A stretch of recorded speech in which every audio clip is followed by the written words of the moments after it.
जय श्री कृष्णा, राधे राधे। आज इस वीडियो में हम बात करने जा रहे हैं दशा माता व्रत की 8वीं कथा के बारे में।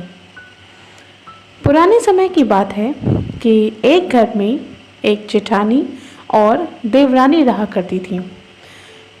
दैवयोगवश वे दोनों ही महिलाएं निसंतान थीं। वो मेहनत करके अपना पेट पालती थीं। दोनों व्रत पूजन कुछ भी नहीं करती थीं, सिर्फ अपने काम पर पूरी तल्लीनता से लगी रहती थीं।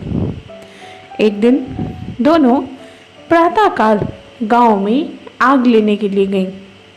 उस दिन गांव में दशा माता का पूजन था, इसलिए उन्हें किसी के यहाँ से भी आग नहीं मिली।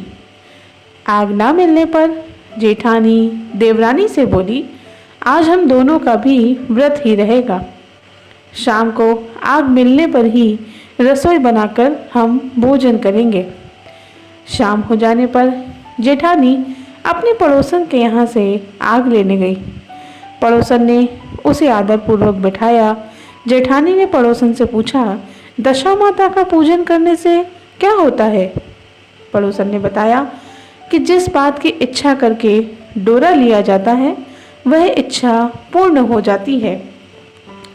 जेठानी यह सुनकर पड़ोसन से बोली, अगली बार जब डोरा लेने का समय आए ना तो मुझे भी बता देना, मैं भी ये डोरा लूँगी। जेठानी जैसे ही आग लेकर घर से बाहर आई तो उसे गाय चरकर आती दिखाई दी। ग्वाला पीछे आ रहा था। उसके कंधे पर एक बछड़ा था और एक गाय बछड़े को चाटते हुए चल रही थी। पड़ोसन ने ग्वाले से पूछा, तुम्हारी गाय के पहली बार प्रसव हुआ है क्या? ग्वाले ने बताया कि हाँ। पड़ोसन ने फिर पूछा, गाय ने बछड़ा दिया है या बछिया? ग्वाला बोला, बछड़ा दिया है। यह जानकर जेठानी ने पड़ोसन से कहा कि घर जाकर दशा माता का डोरा ले लो। 9 दिन तक व्रत रखकर कथा सुनना और 10वें दिन सिर सहित स्नान करके पूजा करना। दशा माता चाहेंगी तो 10 दिन के भीतर ही तुम्हारी मनोकामना पूर्ण हो जाएगी। जेठानी ने घर जाकर सारी बातें देवरानी को बताई। दोनों ने दशा माता से मनौती मांगी कि यदि हम दोनों की संतान होगी तो हम सुहागिनों को न्योता देंगे। दोनों ने दशा माता का डोरा लिया। दशा माता की कृपा से डोरे की पूजा से पहले ही दोनों देवरानी जेठानी गर्भवती हो गईं। 9 महीने 9 दिन के बाद दोनों ने यहाँ 2 लड़कों ने जन्म लिया। बालकों के नामकरण संस्कार के बाद देवरानी ने जेठानी से कहा, हमने जो सुहागिनों के न्योते की मनौती मांगी थी अब हमें उसे पूरा करना चाहिए। जेठानी ने कहा, अरे अभी ऐसी क्या जल्दी है? जब लड़कों का अन्नप्राशन संस्कार होगा तभी सुहागिनों को न्योता दे देंगे। देवरानी ने कहा, ठीक है। जब लड़कों का अन्नप्राशन संस्कार हुआ तब भी देवरानी ने जेठानी को याद दिलाया कि सुहागिनों के न्योते की बात आपने जो कही थी अब आप उसे करिए। परंतु जेठानी ने इस बार भी बात को टाल दिया और कहा, लड़कों के मुंडन संस्कार पर सुहागिनों को न्योता देंगे। होते होते कुछ समय बाद लड़कों का मुंडन संस्कार भी हो गया। देवरानी ने जेठानी को सुहागिनों के न्योते की बात इस बार फिर से याद दिलाई। इस पर जेठानी ने आनाकानी करते हुए कहा कि रहने दो, लड़कों की सगाई के समय तो सुहागिनें न्योती ही जाएंगी, तभी कर देंगे। लड़के बड़े हो गए, उनकी सगाई भी हो गई, परंतु जेठानी ने अब की बार भी सुहागिनें नहीं न्योती। जेठानी बोली, जिस दिन लड़कों के फेरे होंगे उसी दिन सुहागिनों को न्योता देंगे। इस पर देवरानी बोली, बहन जब तुम्हारी इच्छा हो तब तुम सुहागिनों को न्योता देना, परंतु मैं तो लग्न के दिन ही सुहागिनों को न्योता दूंगी। देवरानी ने लग्न के दिन ही सुहागिनों को न्योता दिया, परंतु जेठानी ने कुछ भी इस बात की परवाह न की।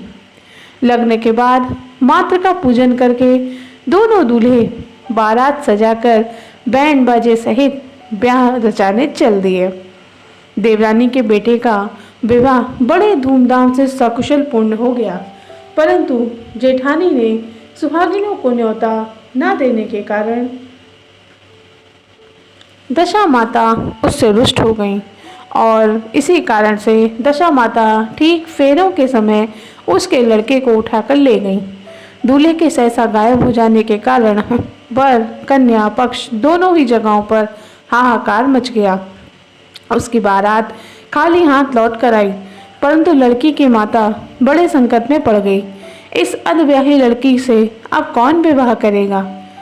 पड़ोस की चतुर सुहागिनों ने लड़की की माता को समझाया कि ब्याह का जो सामान बचा है उस सामान को लड़की के हवाले कर दिया जाए। लड़की भिखारियों को सदाव्रत देने लगी। एक दिन एक साधु तीर्थ यात्रा करता हुआ वहां आया। गांव से घने जंगल में एक पीपल का पेड़ था। लोग इसी पीपल के पेड़ को पारस पीपल कहते थे। उसी पेड़ पर दशा माता निवास करती थी। साधु चलता चलता शाम को उसी पेड़ के नीचे ठहर गया। झाड़ूदार ने आकर उसी पेड़ के पास के मैदान में झाड़ू लगाई। बिस्ती ने मस्क से वहां पर छिड़काव कर दिया और माली ने वहां फूल बिखेर दिए। तब अनेक देवता अनेक प्रकार की पोशाक पहनकर आने लगे तथा अपने अपने स्थान पर बैठने भी लगे। सबसे बाद में स्वर्ग के राजा इंद्र का सिंहासन उतरा और इसी के साथ स्वर्ग की अप्सराएं आकर सिंहासन के चारों ओर नाचने लगी। उसी समय उस अधब्याहे लड़के को गोद में लेकर दशा माता पीपल के पेड़ से नीचे उतरी। इंद्र के साथ स्वर्ग के एक सुरा गाय भी आई थी। उसने 2 गिलास दूध दिया था। लड़के ने अधब्याहे के भाग का 1 गिलास अलग रख दिया। दूसरे गिलास का दूध भी पी लिया। जब तक अप्सराओं का नाच गान होता रहा, दशा माता लड़के को गोद में लेकर बैठी रही।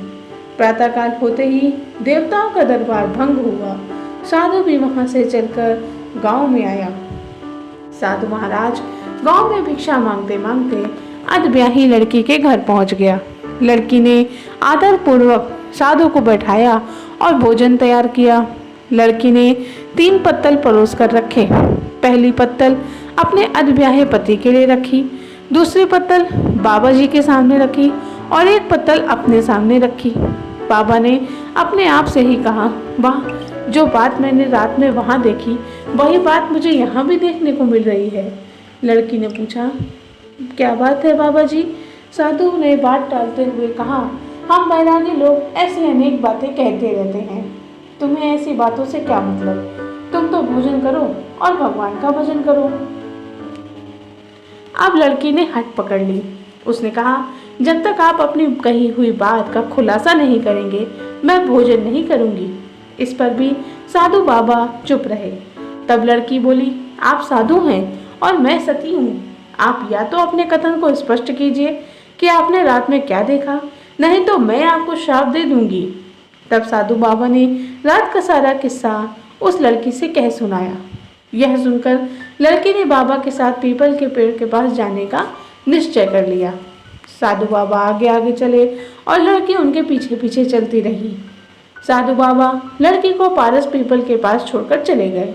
संध्या होने पर नित्य की तरह जमादार ने झाड़ू लगाई, बिस्ती ने अपनी मस्क से पानी का छिड़काव किया, माली ने फूल बिछाए। देवताओं के राजा वहां इंद्र भी आए। अप्सराओं का नाच गान आरंभ हो गया। उसी समय दशा माता पीपल के पेड़ पर से उतरकर दरबार में बैठ गई। लड़के ने सुरा गाय का दूध लिया और 1 गिलास अधब्याही लड़की के लिए रख दिया। जैसे ही लड़के ने दूध का गिलास मुंह पर लगाया, त्यों ही दूसरा गिलास हाथ में लेकर वह लड़की वर के सामने आ गई। वह बोली, अपना भाग लेने के लिए मैं उपस्थित हूँ, मेरे लिए क्या आज्ञा है? मैं आपकी सेवा करने के लिए तैयार हूँ। तब लड़का बोला, मैं इस तरह से तुमसे नहीं मिल सकता। मैं दशा माता की सेवा में रहता हूँ। मुझे अभी दरबार में जाकर दशा माता की गोद में बैठना होगा। यदि तुम्हें मुझसे प्यार है तो दशा माता को प्रसन्न करके उनसे मुझे अपने लिए मांग सकती हो, तभी मैं तुम्हारा हो सकता हूँ। लड़का दूध पीकर दशा माता की गोद में जाकर बैठ गया। लड़की अप्सराओं के साथ नाचने गाने लगी। जब सवेरा हुआ तो दशा माता ने इस नई लड़की को बुलाकर पूछा, तुम कौन हो? तुम्हारे नाचने से मैं बहुत प्रसन्न हूँ, तुम जो कुछ मांगना चाहो मांग लो। लड़की ने दशा माता से वचन ले लिया कि मैं जो कुछ मांगूंगी वो आप मुझे प्रदान अवश्य करेंगी। तथास्तु कहने के बाद लड़की ने दशा माता ने अपने पति को पकड़ कर रखा है और यही मुझे चाहिए। दशा माता ने कहा, तूने मांगा है बहुत, परंतु मैं वचन दे चुकी हूँ, इसी कारण से मैं तुम्हारे पति को अब वापस कर देती हूँ। राजा इंद्र ने पूछा कि भगवती, ये सब क्या राज है? मैं इस राज को जानना चाहता हूँ। तब दशा माता ने बताया कि यह लड़का मेरे ही वरदान से अपनी माँ की कोख को प्राप्त हुआ था और इसकी माता ने मनौती मांगी थी कि जब लड़का पैदा होगा तो मैं इस सुहागिनों को न्योता दूंगी, परंतु इसकी माँ ने आज दिन तक अपना वचन पूर्ण नहीं किया। इसी कारण से मैं इस लड़के को विवाह मंडप से उठा लाई थी। यह लड़की इसकी अविवाहित पत्नी है और पतिव्रता भी है। पतिव्रता होने के कारण यह देव समाज में पहुंचकर मुझसे अपना पति मांग रही है। दशा माता के ऐसे वचन सुनकर इंद्र सहित सभी देवताओं ने वर वधू के ऊपर पुष्पों की वर्षा करी। तब तक साधु बाबा भी वहां पर आ गए। साधु बाबा दूल्हा दुल्हन को साथ लेकर गांव की ओर चल पड़े। जब ये तीनों गांव के समीप पहुंचे तो गांव वालों ने दूल्हा दुल्हन को देखकर लड़की के पिता को सूचना दी कि तुम्हारी पुत्री अपने दूल्हे के साथ आ रही है। जिस दिन से लड़की चली गई थी तो उसके पिता ने लोक अपवाद के डर से बाहर निकलना तक बंद कर दिया था। गांव वालों की यह विवाद सुनकर उन्होंने अपने घर के किवाड़ बंद कर लिए। उन्होंने समझा लड़की साधु बाबा के साथ ही वापस आ रही होगी, इसलिए लोग मेरा उपहास उड़ा रहे हैं। जब गांव के गणमान्य व्यक्तियों ने भी वही बात बताई तब उन्हें विश्वास हुआ और उन्होंने अपने घर के किवाड़ खोले और इतने समय बाद वे अपने घर से बाहर निकले। जब उन्होंने सचमुच अपने द्वार पर लड़की और दामाद को खड़े देखा तो उनकी प्रसन्नता का कोई ठिकाना ही नहीं रहा। लड़की के पिता ने इस खुशी के मौके पर बहुत दान पुण्य किया और फिर से विवाह की तैयारियां शुरू की। लड़की ने अपनी माता से कहा, इस तरह से विवाह नहीं होगा। पहले दूल्हे की माता सुहागिनों को न्योता देकर बारात लेकर आए, तभी विवाह के नेक पूरे किए जाएंगे। लड़की के पिता ने लड़के के घर पर खबर भेजी। लड़के की माँ ने पहले सुहागिनों को न्योता दिया, तब उनकी बारात आगे चली। बड़ी धूमधाम से उनके बेटे का विवाह संपन्न हुआ। वर वधू दोनों अपने घर पर आ गए। वधू की खुशी में लड़के की माता ने दोबारा सुहागिनों को न्योता दिया। उसी समय से विवाह के दिन वर के घर पर सुहागिनों का न्योता देने की प्रथा चली आ रही है। ये थी दशा माता, जिन्होंने उस लड़के और उसके परिवार की रक्षा करी। हे दशा माता, जिस तरह सती की दशा आपने बदली, वैसे ही आप सभी की दशाओं को बदलना। आपकी यह कथा बोलने वाले, सुनने वाले और हुकारा पढ़ने वालों की सभी इच्छाओं को पूर्ण करना। बोलिए दशा माता की जय।